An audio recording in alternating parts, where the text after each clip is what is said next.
Yeah, here we go, Constance. She was standing by a well.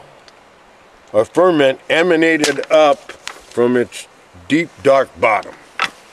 She stood with a face of bewilderment and hurt like a dignified 30s movie actress in a 19th century romance.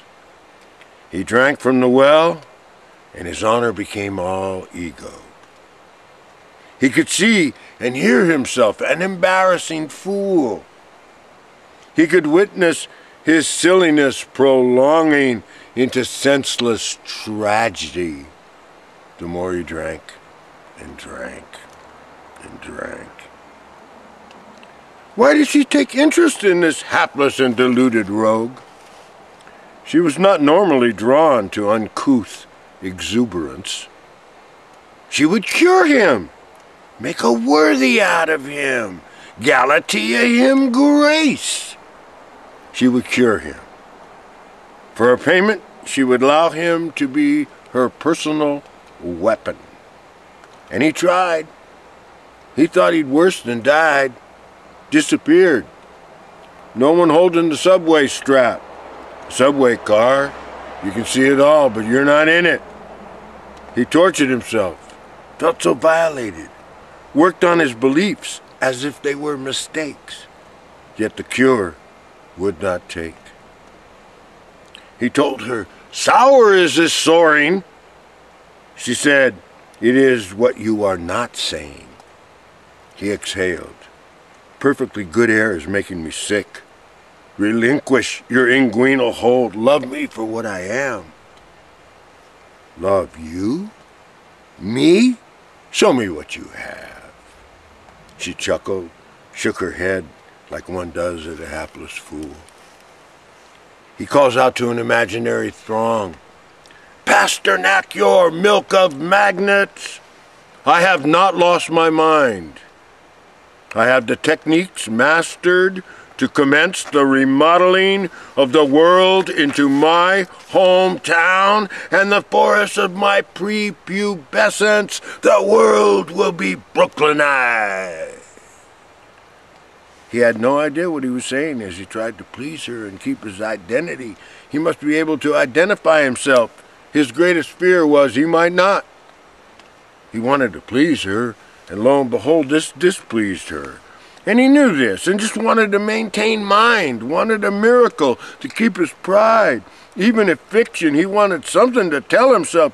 He wanted to fight, yet knew it would destroy even the illusion, and it wasn't funny that would beat it blank.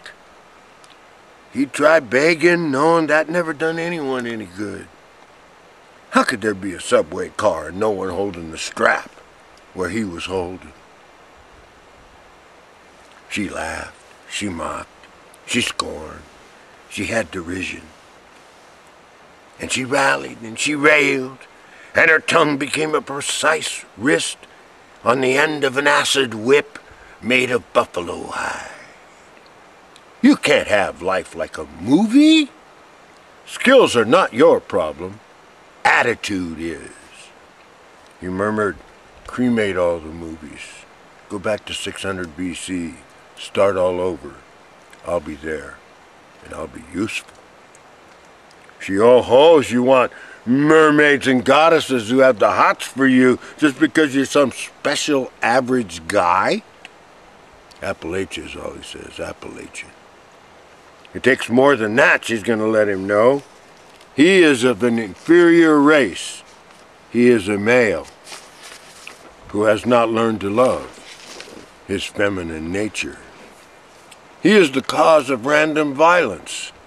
He is the unknowing duped cause of wage slavery. He is the cause of injury to the land he most loves.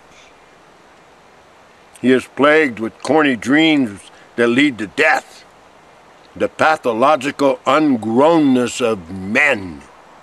He puts it out there like snake oil, pitchman, guru, prophet. Let the mermaids and goddesses undulate and dervish under a glistening moon.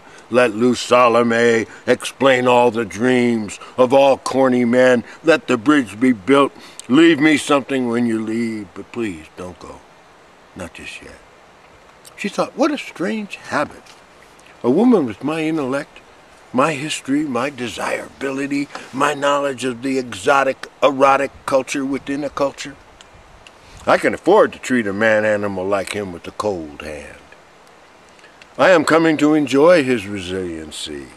He's tough around guys and a masochist with women, at least with me. He is such delicious sport. I'll have a game this moment. Just what is it you want from me? He replied, why don't you get into weeping? That turns you on? She wants to know. Now who's playing with who? Yeah, I could rub the tears all over your breast. His face had the look of the seraphim. He was sincere, and he had no idea what he just said. She was content, convinced he was over the edge, over the top, like an emotional lobotomy. She was happy, bemused. It could develop into a little residency in resplendency. He was obedient, if he was obedient, yet virile. She just might let him have some. Constance? That's a good one.